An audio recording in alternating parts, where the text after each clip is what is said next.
Alright, is this thing on? Okay, the Game & Watch was a console and line of video games released by Nintendo in the 1980s. This marked the Nintendo's second attempt at appealing to the people out there who want more entertainment and technology.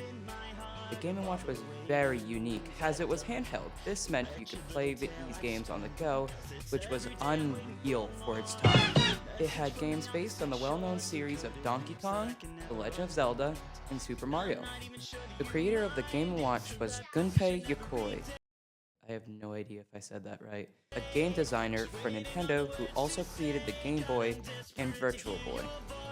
Gunpei Yokoi was a speed train Gunpei Yokoi was on a speed train when he saw a bored businessman mindlessly clicking buttons on a pocket calculator when he miraculously had an epiphany. What if we made a game in something like a calculator, letting you have entertainment on the go? This brilliant idea is the reason the Game & Watch was created. I always found it interesting to think about how a history-changing console was based on a small calculator some bored guy on a train was playing with. Don't know how they think of this. Every Game & Watch had a little mini-game you could play. There were over 60 different games you could get, with the first one being Ball. Ball was a game where you clicked buttons to move a character to juggle. Although this random guy did not have a name, he was given the name Mr. Game & Watch by many people. Keep this in mind for later. This game was kind of like Keep the Uppie, but in digital form, for those who don't know what this is. It's that thing that kids do where they keep a balloon from touching the ground. Another game I think I should mention, it was Snoopy Tennis, where you play a Snoopy moving up and down to hit incoming tennis balls. This sold around 1,200,000 copies, and that's probably because a lot of kids play these games and kids love Snoopy. There are so many more games I can talk about, but that would just take me absolutely forever.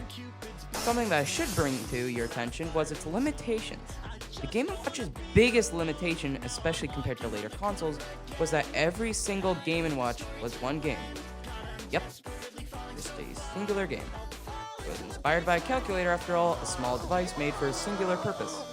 Later in 1991, the Game & Watch was overtaken by the Game Boy. The Game Boy was Nintendo's third gaming console. The Game Boy was a lot like the Game & Watch, but just way better in a ton of different ways. It ran faster, was less janky to use, and introduced another revolutionary idea that changed history and shaped Nintendo.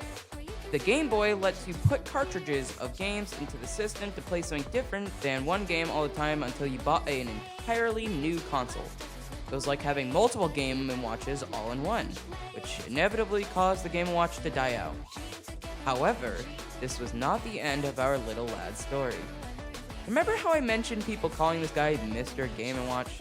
Well, part of the reason for this name was when he was brought into Super Smash Bros. For the GameCube, being donned the name Mr. Game & Watch. This repopularized this character and brought the Game & Watch back into the light way after it had already died out.